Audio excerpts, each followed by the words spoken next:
ክራይስት ግሎሪ ዩኒቨርሲቲ የ60 ዓመት የማስተማር ልምድ ካለው አሜሪካን አገር ከሚገኘው IICM ዩኒቨርሲቲ ጋር አብሮ የሚሰራ ነው። kan bira wancan sifamu mulataaf malee mul'achuu fi hojjetin mul'anni kee bakkaatti ga'uu barbaaddu sitti mul'isam namni mul'ata qabu mul'ata ዩኒቨርሲቲያችን ስክሪኑ ስር በምታዩት 30 የትምህርት ዘርፎች በክርስቲያናዊ ካሪኩለም በBA ዲግሪ በማስተርስ በዶክተራል PhD ፕሮግራም አስተምሮ ብቁ ያደርጋል።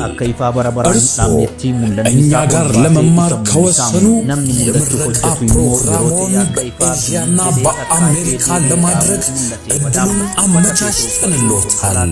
አድራሻችን ለቡ መብራት ኃይል ሳሙኤል ህንጻ ቢሮ ቁጥር 103 እና 118 ክራይስት ግሎሪ ዩኒቨርሲቲ